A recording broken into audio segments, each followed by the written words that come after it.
Welcome to the deep dive. We're here to, cut through the noise and really get into the details of the stories shaping our world. Today, we're diving into a story that's, well, it's as complex and vital as the road at its very center. Imagine this crucial artery, right? A winding ribbon of asphalt cutting through these incredibly lush green hills. It carries goods, sure, but also like the very pulse of a whole region. We're talking about National Highway 2, NH-2, in India's northeastern state of Manipur. And on September 6th, 2025, just as the monsoon rains were starting to pull back, this highway, this absolute lifeline connecting communities, became the focus of, well, both a fresh push for peace and a pretty intense Yeah, controversy. and it's fascinating, isn't it, how one piece of infrastructure can carry so much weight.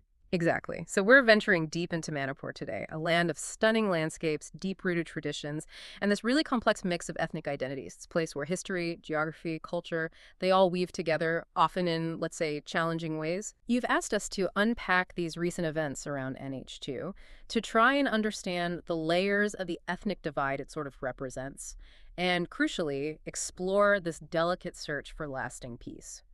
So we'll dive into what's happening right now, trace it back to its roots, and see what it really means for the people living this reality. And that starting point you mentioned, September 6th, Yeah, that clarification from key tribal groups, yeah. that was really telling. It really was. They basically came out to set the record straight on whether the highway was actually blocked. And that statement, it kind of signals a turning point, or at least a significant moment, in a situation that's seen a lot of turbulence. Definitely. And, thinking about NH2, it's so much more than just pavement. It's the economic vein, truly. Yeah. You picture trucks, right, loaded with rice, fuel, essential medicines, connecting remote villages to towns, linking Manipur itself to Nagaland, and then beyond. It's the lifeline. It is. So when it gets disrupted, it's not just inconvenient. Prices for basics, petrol, food, they skyrocket. It hits everyone, the street vendor in Imphal, the patient waiting for supplies in a hill clinic. It's immediate. Which is exactly why that September 6th development was so key. We had this joint statement from the Kuki National Organization, the KNO, and the United People's Front, UPF. These are like major umbrella groups for Kukizo rebel factions. What was their message, really, and why right then? Well, their message was pretty direct. They firmly denied any involvement in blocking the highway, flat out. They emphasized that security on NH2. That's the responsibility of the government of India and the forces deployed there. Right. And the timing, like you said, it's crucial. This was just days after that big tripartite agreement on September 4th. That involved the center, the Manipur state government, and these very same groups, the KNO and UPF. They agreed to extend the suspension of operations, or SO pact. The ceasefire deal, basically. Exactly, the ceasefire framework. Yeah. So you have this high-level agreement happening, and then boom, this statement about the highway. It really highlights the link between political moves and the control and perception of vital infrastructure. Okay, so to really get why NH2 is such a flashpoint, why these statements matter so much, we need to understand Manipur itself, the people there. Yeah, the social fabric. Right. It's home to about 3 million people, a real mosaic of ethnic groups. You've got the Meitei community, roughly 53% of the population, mostly living in the central Imphal Valley, which is quite fertile land. And then you have the Kuki-Zo and the Naga tribes, making up around 40%, primarily residing in the hills surrounding the valley.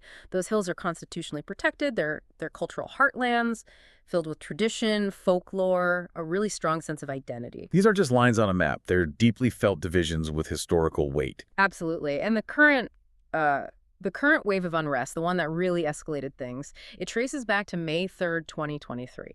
It started, believe it or not, as a peaceful rally by tribal groups, but it turned volatile. Tragically, yes. The rally was protesting a Manipur High Court order. This order recommended including the Meitei community in the Scheduled Tribes, or ST, list. Okay, and that's a big deal because It's huge. ST status grants affirmative action benefits, reserved government jobs, spots, and education. But for the tribal communities who already have ST status and protections, this sparked deep fears. fears about land, mostly. Primarily, yeah. They worried that Maites who currently can't buy land in those protected hill areas might gain that right. They saw it as potential competition for scarce land and resources, and maybe, an erosion of their unique protections and cultural identity. You can see how that recommendation, even if well-intentioned from one perspective, could ignite such deep-seated anxieties on the other side. And what started as protests, as you said, quickly spiraled. Clashes erupted, mainly between Meitei and Kuki-Zo groups, especially near the border of Churachandpur and Bishnupur districts. Yeah, and the human cost by mid-2025 was just staggering. Over 250 people killed, more than 60,000 forced to flee their homes, ending up in these makeshift displacement camps. It's awful to think about families losing everything overnight. It is. And this violence, it didn't just destroy property. It created these, well, invisible walls, as they're called, buffer zones patrolled by security forces, literally separating communities. Physical and psychological barriers. Exactly. They became these stark symbols of mistrust, turning what should be shared space into a, well, a choke point. So NH-2, this vital road, effectively becomes a symbol, a physical line reflecting those invisible walls. Control over it, movement on it becomes critical. Which brings us back to that controversy around the statements. On September 4th, the Ministry of Home Affairs, the MHA, puts out this press release, and it says, quote, Kuki-Zo Council decides to open the National Highway 2. Okay, sounds straightforward enough on the surface. You'd think, but it immediately caused a backlash. Right, because just 2 days later, September 6th, the Kuki-Zo groups, KNO and UPF, pushed back hard.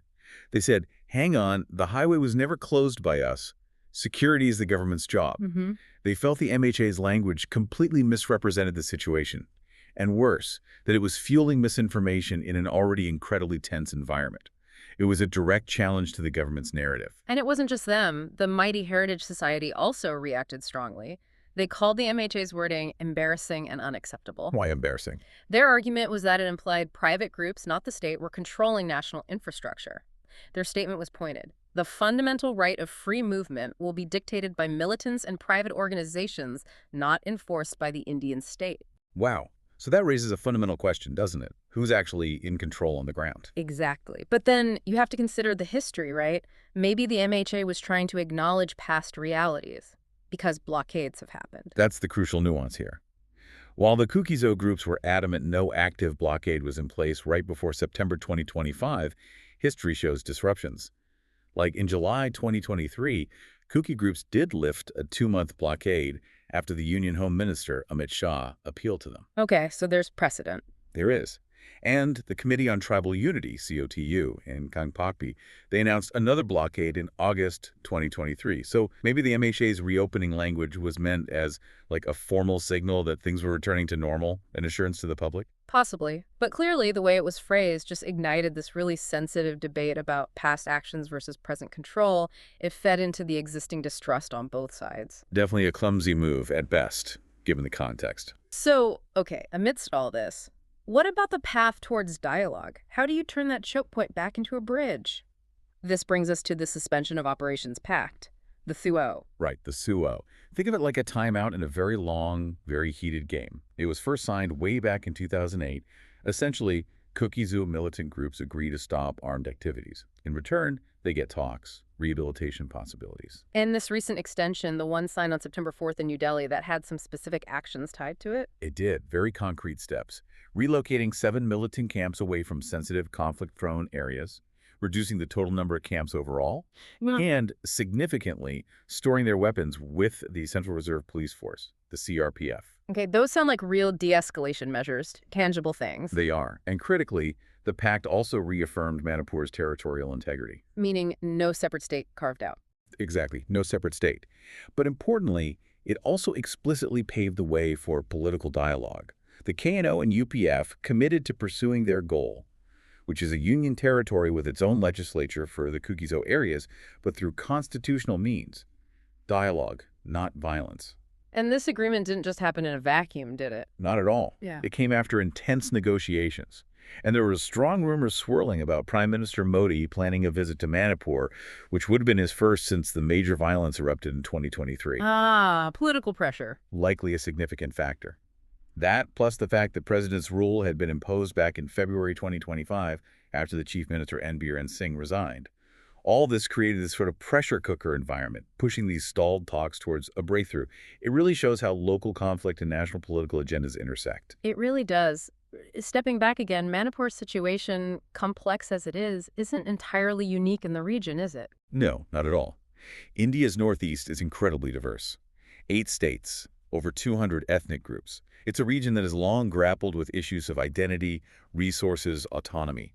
A vibrant tapestry, yes, but one with deep historical fault lines. And borders matter too, right? With Myanmar, Bangladesh, China nearby. Absolutely.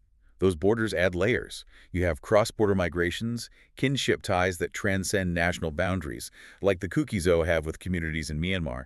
These things fuel local anxieties about resources, about identity. For the Kuki-Zo specifically, their demands for more autonomy, better representation, they stem from feeling historically marginalized. Going back to British colonial map drawing that split communities, and then post-independence policies that often seem to favor development in the valley over the hills. And behind the politics, the history, they're just everyday people trying to live their lives. That's what gets lost sometimes. Yeah. Think about that truck driver from Imphal we mentioned, just trying to get medicine through checkpoints to a clinic in the hills. Or the Kukizo farmer in Churachandpur. Maybe she can't sell her vegetables in the valley markets because of the danger, the uncertainty, those invisible walls. And the displacement camps. Yeah. Thousands living there. We saw reports, UNICEF, I think, early 2025, warning about malnutrition risks for children in those camps. It's heartbreaking. It really is. And you see women often leading the charge for change, like the Kukizo Women's Forum holding protests in New Delhi demanding separate administration for the hill districts. It's about basic equity, security, dignity. Every policy, every statement has these real-world consequences. But, despite the bleakness, there are these glimmers of hope. The tripartite talks, the focus on dialogue over division, that's a huge shift. It is. That joint statement from the Kuki-Zo groups even said it explicitly. The path forward lies in dialogue and not division. They reaffirmed commitment to structured talks for a political settlement under the Constitution. That's a positive signal, surely. And maybe lessons can be learned from elsewhere, other conflicts. Potentially, yes. Look at Nagaland's peace process, for instance. It's been long, incredibly complex, but it shows that sustained talks, real economic incentives, and genuine respect for culture can heal divides. Manipur could maybe try similar things, investing in infrastructure, maybe upgrading NH-2 properly to a 4-lane highway, or maybe carefully planned ecotourism that benefits both hill and valley communities, things that build shared interests. But the challenges are still massive, aren't they? Oh, absolutely. You've got splinter, militant groups who might not be part of the SO Pact. You have the huge problem of arms proliferation on all sides, and social media. It's so easy for misinformation to spread and derail fragile progress. So trust is key. Totally key. Building that trust needs real transparency, maybe regular, clear updates from the joint monitoring group that's supposed to be overseeing the SO Pact. People need to see progress, feel like the process is fair. That kind of open communication is vital. So in the end, NH2, it really is more than a road. It's like a metaphor for Manipur's future, for the choice ahead. Yeah.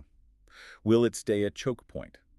A symbol of division and mistrust? Or can it become that bridge? A symbol of unity, connection, shared futures. As those trucks start rolling again, bringing back a sense of normalcy, however fragile, you can bet the people of Manipur are watching. Consciously optimistic, maybe? Peace, as we always say, isn't really a destination you arrive at, is it? No, it's a journey.